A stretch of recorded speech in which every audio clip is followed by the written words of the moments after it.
It is a real treat for me to be here at BYU, both because I'm the proud daughter of two BYU graduates who are here with me today, but also because so many of my personal heroes have graced this stage.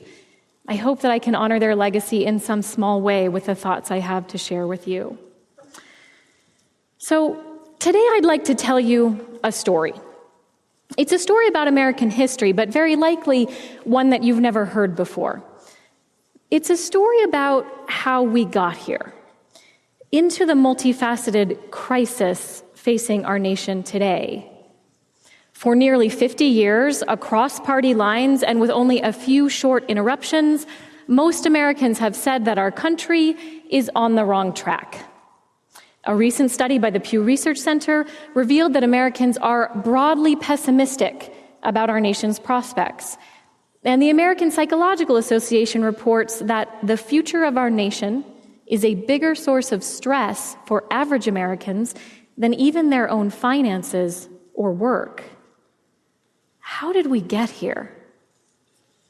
I believe that until we can answer that question, we will be condemned to plunge further down an ever-darkening path.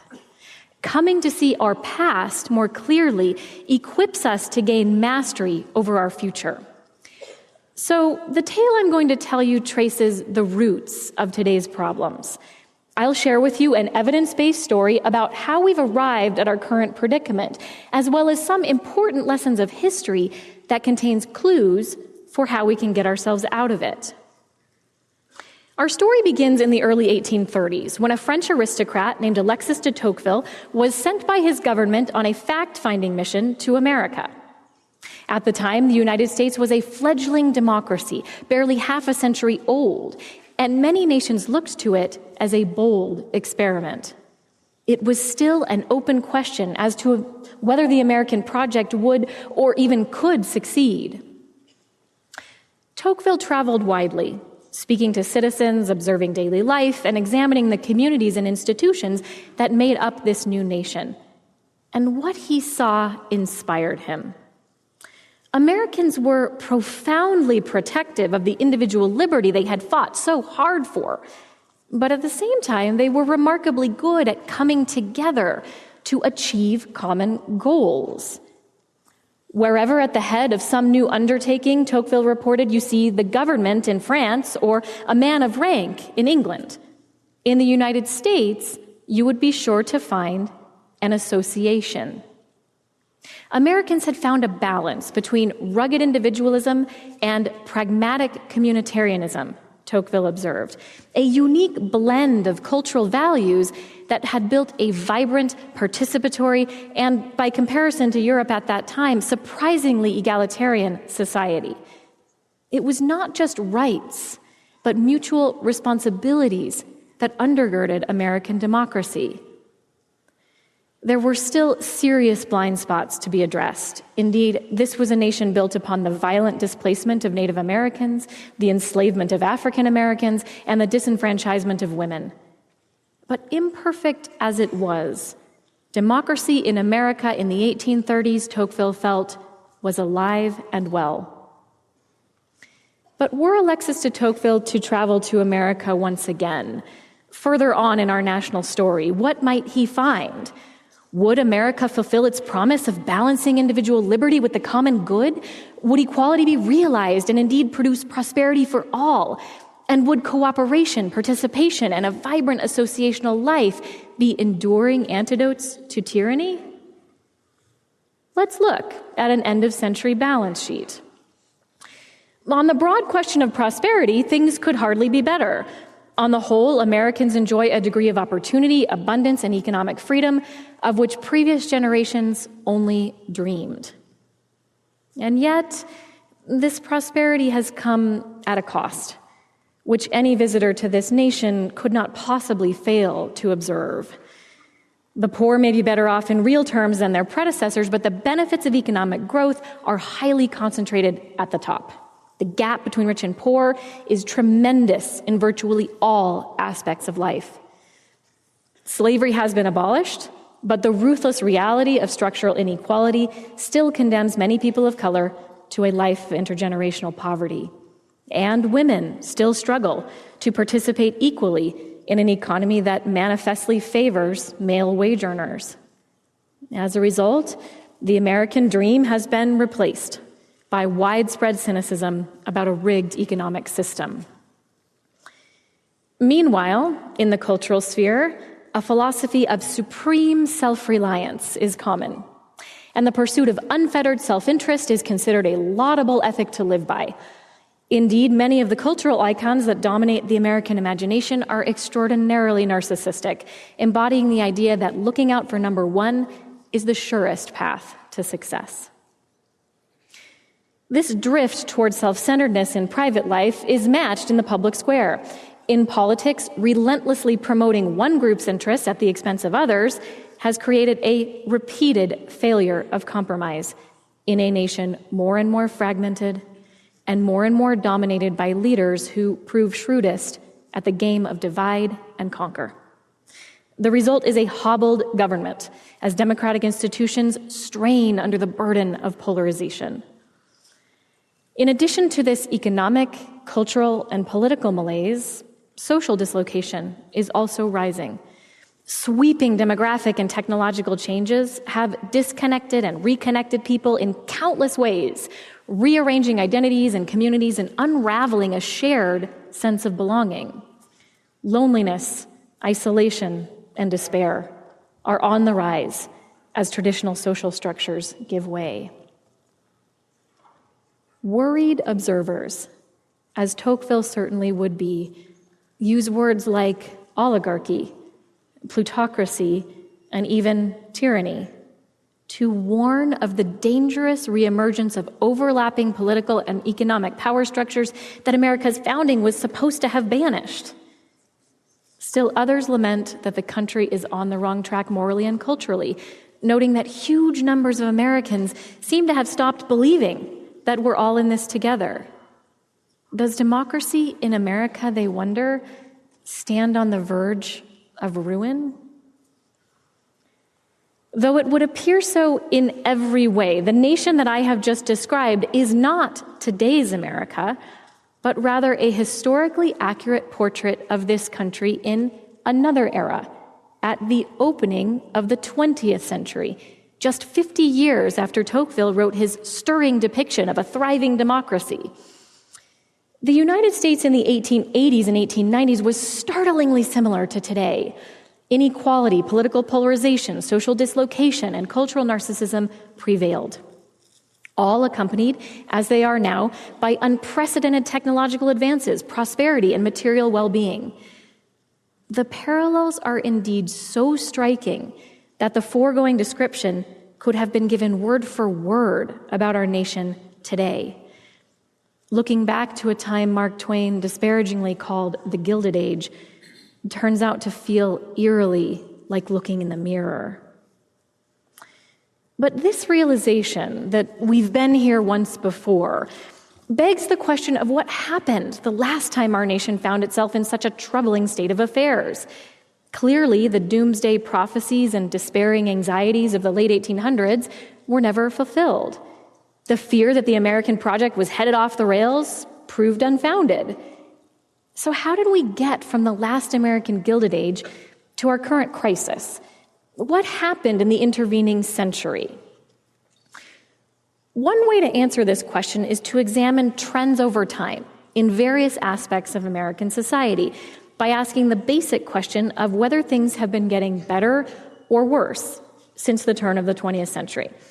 In other words, over the past 125 years since the last Gilded Age, has America been moving toward greater or lesser altruism and solidarity and cultural values, greater or lesser cohesion and association in social life, greater or lesser cooperation and compromise in politics, greater or lesser economic equality? When charting the answers to these four questions side by side, we see an unmistakable, even breathtaking pattern. In each unique case, culture, society, politics, and economics, the trend line looks like an inverted U. starting its long upward climb at roughly the same moment, and then reversing to a downward descent within a remarkably similar time frame. Now, each of these trend lines represents scores of underlying measures of each different aspect of our society. Taken together, they show unambiguously that on the heels of the first American Gilded Age came more than 6 decades of imperfect but steady upward progress toward greater economic equality, more cooperation in the public square, a stronger social fabric, and a growing culture of solidarity. Throughout the first 2/3 of the 20th century, we actually narrowed the economic chasm born in the Gilded Age, making progress not only during the Great Depression and World War II, but for decades, both before and after. In that same period, we gradually overcame political polarization and learned to collaborate across party lines. We also steadily wove an ever stronger network of community and family ties, and our culture became more focused on our responsibilities to one another and less focused on our narrower self-interest. In short, America experienced a dramatic, multifaceted, and multi-decade upswing. By the time we arrived at the middle of the 20th century, the Gilded Age was a distant memory. America had been transformed into a more egalitarian, cooperative, cohesive, and altruistic nation. At this mid-century moment, our still segregated and still chauvinist society was far from perfect. But as the 1960s opened, we were increasingly attentive to our imperfections, especially in racial and gender terms. Our new president then described us as poised to tackle our challenges together. Ask not what your country can do for you, John F. Kennedy famously said, ask what you can do for your country. To Americans at that stage in our history, the argument that collective well-being was even more important than individual well-being was hardly countercultural. Over the first 6 decades of the 20th century, America had become demonstrably, indeed measurably, a more we society. But then, as this chart indicates, and as those who lived through that period know too well, in the mid-1960s, the decades-long upswing in our shared economic, political, and cultural life abruptly reversed direction. America suddenly found itself in the midst of a clear downturn. Between the mid-1960s and today, by scores of hard measures along multiple dimensions, we have been experiencing declining economic equality, the deterioration of compromise in the public square, a fraying social fabric, and a descent into cultural narcissism. As the 1960s moved into the 1970s, 80s, and beyond, we recreated the socioeconomic chasm of the Gilded Age at an accelerated pace. In that same period, we replaced cooperation with political polarization. We allowed our community and family ties to unravel. And our culture became far more focused on the individual and less interested in the common good. Since the 1950s, we have made important progress in expanding individual rights, but we have sharply regressed in our sense of shared responsibilities and community values. Over the past 5 decades, America has become demonstrably, indeed measurably, a more I society. Now, generally speaking, each of these trends in economics, society, politics, culture is recognized in the relevant scholarly literature, although they've largely been treated as separate phenomena. Rarely have scholars recognized the striking concurrence of so many different trends following the same course during the whole of the 20th century. And yet, when charted side by side as they are here, it's clear even to non-scholars that these are not 4 separate, unrelated phenomena. Indeed, the data here is so correlated that by using advanced methods of analysis, we can combine these 4 trends to reveal a single statistical phenomenon, one inverted U-curve that provides a scientifically validated summary of the past 125 years in America's story. This meta-trend is a phenomenon my co-author and I have come to call the I-we-I curve, a gradual climb into greater interdependence and cooperation, followed by a steep descent into greater independence and egoism, from I to we and back again to I. This broad trend has been reflected in our experience of equality, our expression of democracy, our stock of social capital, our cultural identity, and our shared understanding of what this nation is all about. Rebecca Edwards, a historian of the Gilded Age, observed that the lessons one draws from a period of history depend to a large degree on one's choice of beginning and ending points. What this I-we-I curve makes clear is that the historical period from which we should take inspiration today isn't the 1960s. Looking back only that far has taken many commentators down the road of nostalgia, leaving them little more than to lament some paradise lost. In other words, looking to the moment when the upswing ended turns out not to be very instructive. Looking to the moment it began proves far more fruitful, especially when the context of that moment bears striking resemblance to the context in which we find ourselves today. Thus, the lesson of America's I-we-I century is not that we should return nostalgically to some supposed peak of American greatness, but rather that we should take instruction and inspiration from a period of despair, much like our own, on the heels of which Americans successfully and measurably bent history in a more promising direction. This broad analysis teaches us that America has once before experienced a storm of unbridled individualism in our culture, our communities, our politics, and our economics, and it produced then, as it has today, a situation that few Americans found appealing.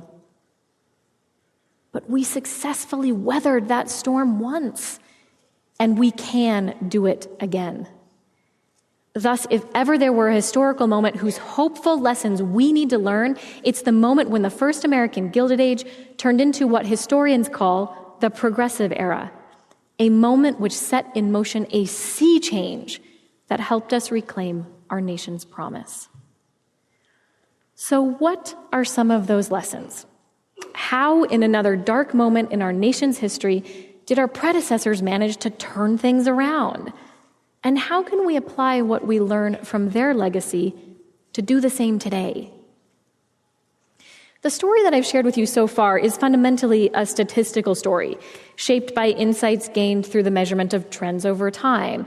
Remember, it's those inverted U-curves that even turned us on to the idea that we've been here once before. So in looking for clues about how to create another upswing, it makes sense to wonder if there's anything the data itself can tell us. When we see a number of different trends that all start to move in the same direction at roughly the same moment, one clue we can look for is something statisticians call the leading variable. In other words, which trend started moving in the right direction first? If we can determine which of these curves moved first, we might have a sense of what drove the others forward, and thus what we could do, what we could focus on if we want to recreate a similar pattern. But this story is not just a statistical narrative. It's also a historical one. We have the historical record to turn to for clues as well. We have the history of ideas, what people were writing and talking about at different times. We also have the history of events, social movements, economic crises, innovations, elections, and countless other occurrences that influence how a society changes over time. When we pair the data with the historical record, what we see is that the leading variable in the story of the upswing is culture. What led the last upswing was a reinvention of our shared cultural values, what we thought was possible, what we believed was important, and how we saw one another. And this, it turns out, is a pretty surprising conclusion, because we tend to have a bias in this country, particularly in the social sciences, that economics drives everything. That culture is somehow just the froth on the waves of socioeconomic change. That people are first and foremost economic animals, driven by incentives. not ideas or morals or cultural values. But going back to the clues we find in the data, while culture seems to be the leading variable, economics is very clearly the lagging variable. We did not get out of a downturn and into an upswing last time through economic or political solutions. The huge gap between rich and poor and the political gridlock that accompanied it began to change only after we turned the tide of cultural narcissism. What that means is that in order to successfully solve our economic inequality and political polarization today, we need to start not in the halls of power, not with legislative or programmatic solutions, but instead in the places where our cultural beliefs and values are formed, the places we turn to for moral formation and meaning-making, the stories we tell ourselves about our past, present, and future, and the everyday interactions that shape how we see ourselves and one another. These are places of the heart, places of connection. This is where we can begin to move once again from a culture of I to a culture of we, a change in our shared values that has the potential to ripple out into every other aspect of our society. This is how we turned our last multifaceted crisis into a multi-decade upswing, and this is how we can reclaim our nation's promise once again. American culture during the Gilded Age was largely characterized by something called social Darwinism. In 1859, Charles Darwin published his theory that came to be called the survival of the fittest, a description of how the natural world is organized. Soon, social commentators began promoting the idea that if competition is how the natural world works, then that's how society should work as well. Only the strong will survive and the devil take the hindmost. It's worth noting that Darwin himself did not subscribe to these ideas, but many Americans did, arguing that those at the bottom were somehow less evolved and deserved whatever leftovers they got. Cutting-edge science was mixed with age-old bigotry to promote the principle of every man for himself. Some of the first people to challenge these ideas were people of faith. A bold new generation of religious leaders began to critique social Darwinism by proclaiming what they called the social gospel. Protestant Christianity, like so many other parts of our society, had become extremely individualistic during the Gilded Age, emphasizing personal salvation above all else. But the preachers of the social gospel argued that community and equality lay at the heart of Christ's message, and that a Christian vision of society was not about gaining the advantage over the weak and vulnerable, but instead lifting, healing, and caring for all. Walter Rauschenbusch, a Baptist pastor and an important figure in the social gospel movement, wrote that baptism was not just a ritual act of individual salvation, but also an act of dedication to a religious and social movement. What Christ offered, he taught, was not just a path out of sin, but a blueprint for a more just society. Rauschenbusch was hardly alone. The phrase, "What would Jesus do?" was popularized in a best-selling 1899 novel by a congregational minister whose book was a call to national repentance for the gross economic inequality of the day. It is idle to imagine that changes in our governmental machinery or the organization of our industries will bring us peace, wrote Washington Gladden, another social gospel preacher. The trouble lies deeper. What we have got to have, if we want true democracy, is a different kind of men and women to whom duties are more than rights and service dearer than privilege. These moral leaders knew instinctively what we have just seen through data analysis, that social, political, and economic change had to begin first as a change of heart. But it wasn't just preachers leading a moral awakening that prompted the last upswing. The cultural shift was also fueled by storytellers. writers who were working to reframe Americans' understanding of the past, present, and future. Both how much our nation had faltered in living up to its founding principles and how much promise lay in reclaiming those principles and imagining a future newly committed to embodying them. In 1892, journalist Ida B. Wells started publishing articles and pamphlets in which she presented an exhaustive account of the brutal practice of lynching and the cruel realities of life under Jim Crow. The way to right wrongs, she wrote, is to shine the light of truth on them. The stories Wells told put a human face on problems most white Americans were content to ignore. Though her pieces were never published in the white-run magazines of the day, Wells joined the ranks of many journalists who worked to expose the hypocrisy and brutality of the Gilded Age.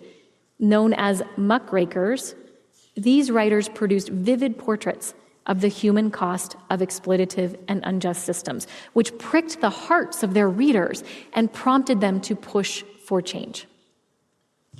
While some storytellers were chastening everyday Americans with stories of injustice, inhumanity, and corruption that social Darwinism had produced, others were inspiring their minds with imaginative stories of equality, beauty, cooperation, and innovation that could characterize an America built on the social gospel. In 1888, Edward Bellamy published a novel entitled Looking Backward. In it, the protagonist falls asleep in the year 1887 and wakes up in the year 2000 to find the America he had known completely changed. The cutthroat competition of his own Gilded Age had been replaced by cooperation and the individualistic winner-take-all mindset by a deep sense of mutual responsibility and mutual aid. Looking Backward was an instant bestseller because it was more than just a good story. It put forward a hopeful, specific vision of democratic citizens choosing to organize their institutions around collective problem solving and a shared sense of destiny. The social gospel called upon people of faith to do the soul-searching and repentant work of recognizing their own complicity in the crises America was facing. And it challenged them to stand up and claim their role as moral leaders in society.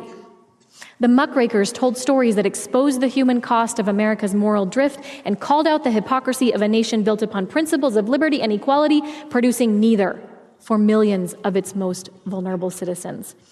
And novelists imagined exciting new futures built upon a moral awakening, reminding Americans that they didn't have to take society's structures and systems for granted.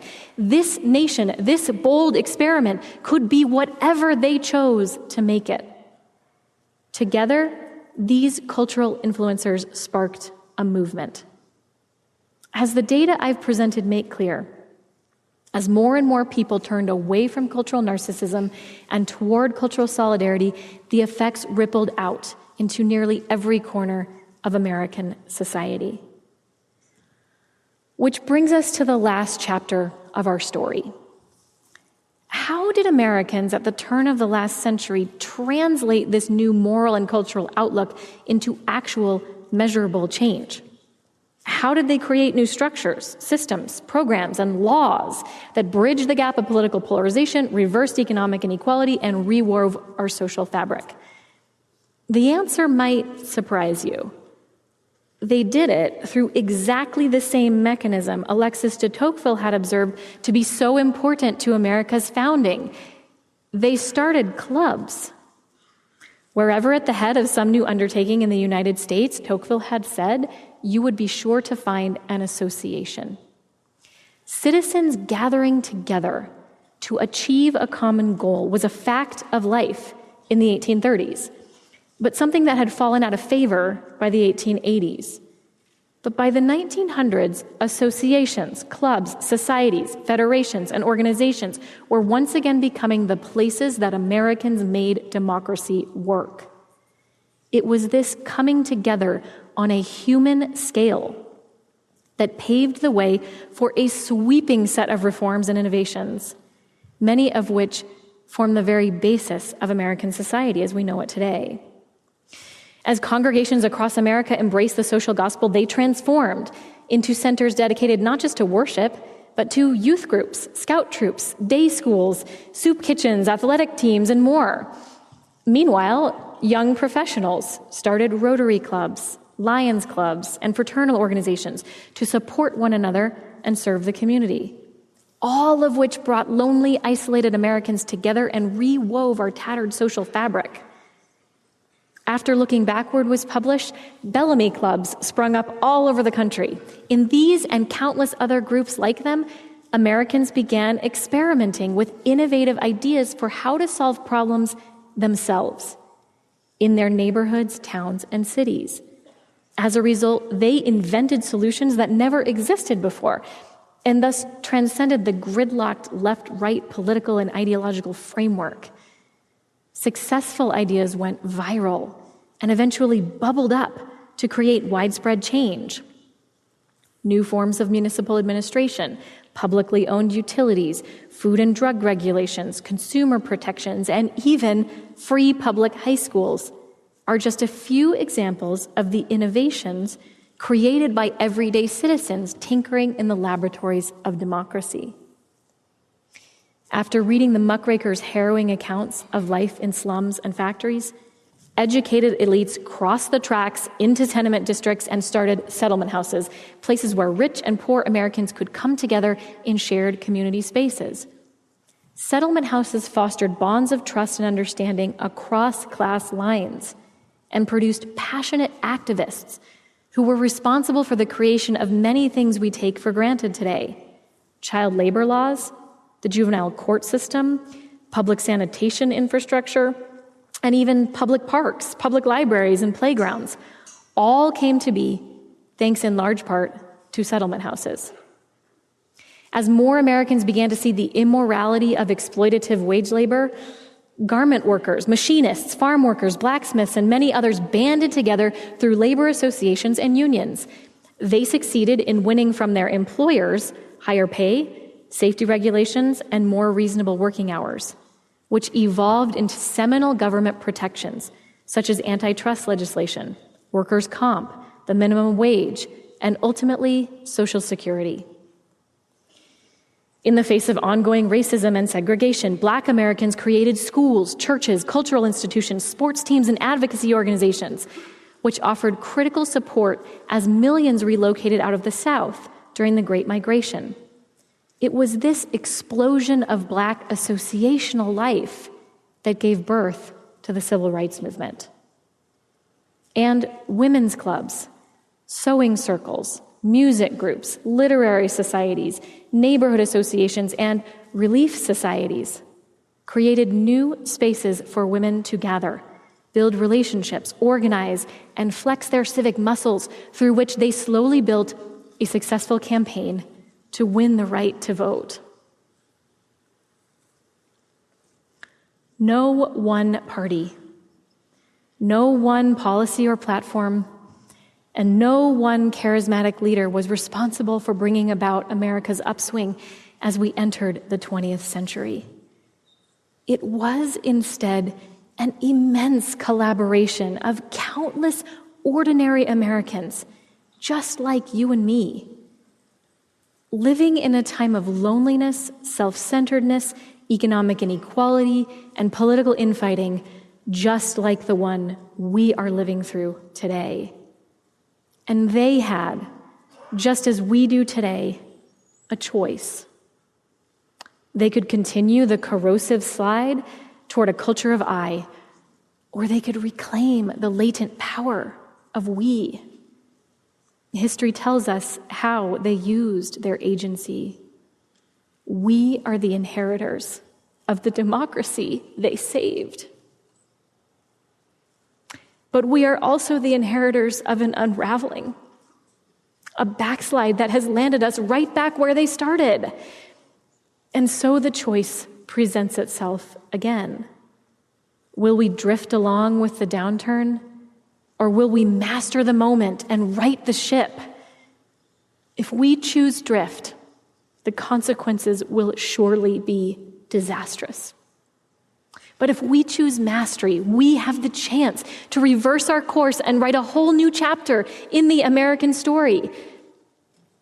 The conditions and specific challenges we face today, though often eerily familiar echoes of the past, are of course different in important ways from those faced by the Americans in the First Gilded Age.